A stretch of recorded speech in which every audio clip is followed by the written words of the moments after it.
The world is buzzing with AI tools, but instead of making things easier, they've made things overwhelming. There's a better way. Meet Superhuman, the AI productivity suite that gives you superpowers so you can outsmart the work chaos. With Grammarly, Mail, and Coda working together, you get proactive help across your workflow, no matter how you work.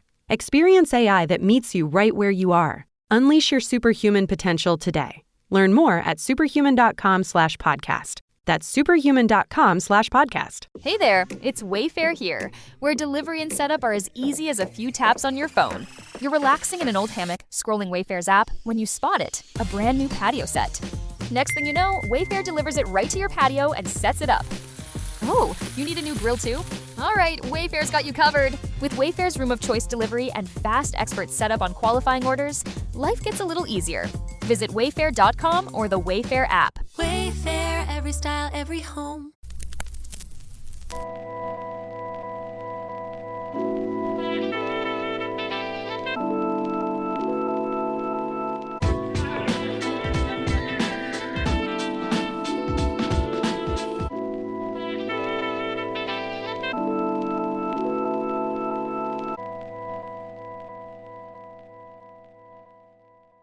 Welcome to the Black Tax. There's an African proverb that says, "The child learns more from the walk than the talk." I know I teach without speaking, through my rhythm, my tone, and my presence. I know that as a Black man, I have a responsibility not only to myself, but to my community, Black men and women, of what masculinity in manhood looks like, not what Hollywood has projected it is. I know the way that I carry myself is the way my fathers carried theirselves, my grandfathers carried themselves, and that the one thing that was importantly instilled in me is that my masculinity has nothing to do with my sensitivity, that my masculinity has nothing to do with respectability, that my masculinity is a component of a multitude of things of who I am, why I am, and what I am. I have a series that started this month that is my digital dissertation, and I talk about being Black and male and a part of Generation X and how from Reconstruction to today has made a difference in who we are, how we see the world, and why the world sees us as we do. I know whoever listens to this, whoever reads what I'm reading, they are learning something about me, something that I'm teaching without teaching through the rhythm and my tone and my presence. I walk fine lines. I have core principles. One of those blocks of principles is manhood, perseverance, scholarship, and uplift. I live those principles every day. I live with a poem that's embedded in my head from my father when I got called a nigga at 6. Out of the night that covers me, black as a pit from pole to pole. I thank whatever God may be for this uncomfortable soul. And through the fell clutches of circumstances, I have not winced nor cried aloud, nor under the bludgeoning of chance my head is bloodied, but is never bowed. Beyond this place of wrath and tears looms but the horror of shade, and yet the menace of the years shall find me unafraid. It matters not how straight the gate, how charged with punishment the scroll. I am the master of my fate, and I'm the captain of my soul. That poem, that phrasing of words is my black masculinity wrapped up. I'm invincible because I believe that. I'm fearless because I believe that. Not because it's some magic wand that I got.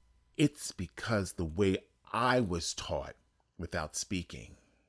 It was the way that I learned watching my fathers, watching the men in my life, watching the sensitivity that they gave, watching what it meant to be a man. Those were experiences in tone, and I do the same thing. I can't tell you the number of times that I have watched men mimic the briefcase I carry, the computer I have, the clothing I wear, the way I get my hair cut. And I notice it, but I never bring it up because I understand the compliment is not to brag. Oh, you're trying to be like me. The compliment is you see something pure and you want to capture that as well.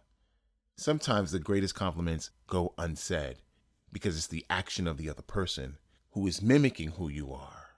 Makes sense. Now, there are some assholes out here who think that, I can do it. If he can do it, I can do it. You ain't got my rhythm. You ain't got my groove. You ain't got my move. You don't have my foundation. So you can't be me. You can be a copy of me.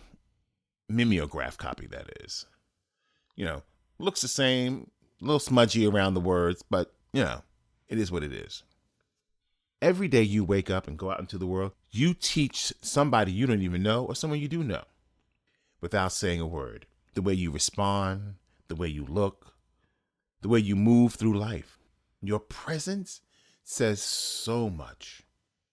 I'm told I'm threatening, I'm intimidating, all 5'9" of me. And I'm like, how is that possible? When you walk in, you're 8 feet tall. People sense who you are. People know not to try you. There's always that one bold one until you break their jaw or crack a tooth out their mouth. Then they're like, oh, well, maybe.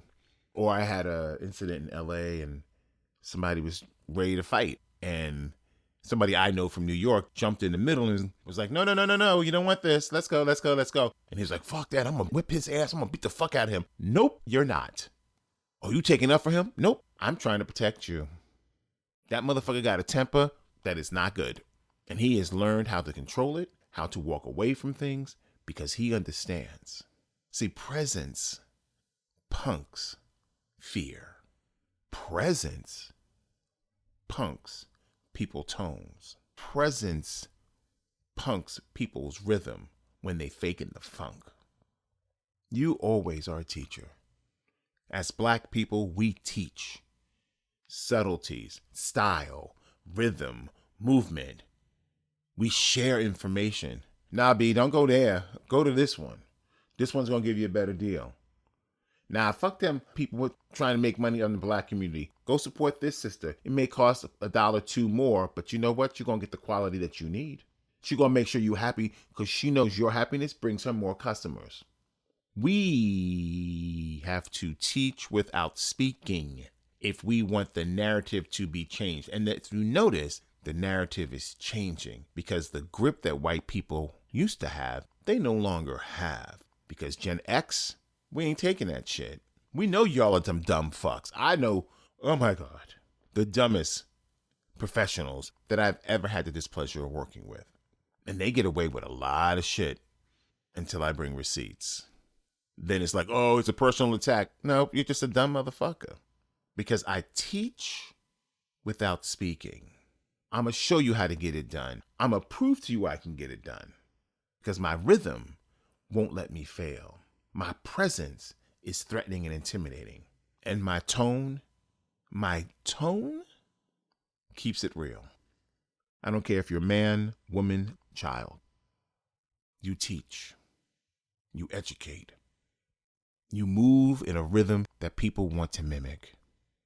Not because they want to be like you, quote unquote.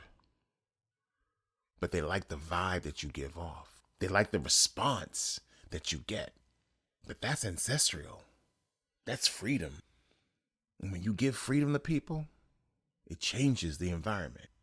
It changes their being. And each one teach one. I truly believe that. Because that's what we do. That's how we were trained. That's how we were taught. Generational, how to survive.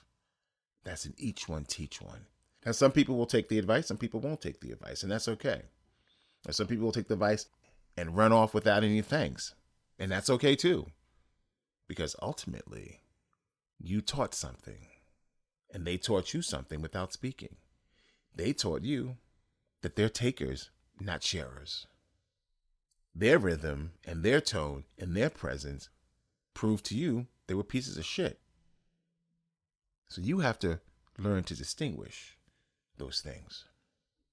I want you to take a moment and think about the people in your immediate environment. Let's talk about your work environment and what you've taught them without speaking. Maybe it's, don't come to me with that bullshit. Maybe it's, if I get into a jam, I know this one will help me figure it out. When you walk into that office, what's your rhythm say? Does your rhythm say, I hate this place? Or does it say, I'm going to come here, do my time on this plantation, and I'm going to go the fuck home? Is your presence strong? People know that you're there because they feel the energy. Or do you disappear into the wall because it's easier to hide than it is to be yourself? Remember this. Every day you get up and interact with other people, you teach without speaking through your rhythm, your tone, and your presence. That is gift. That is greatness. That is who you are. Embrace it, hold it, learn from it, and most importantly, continue sharing it. Stay woke. We out.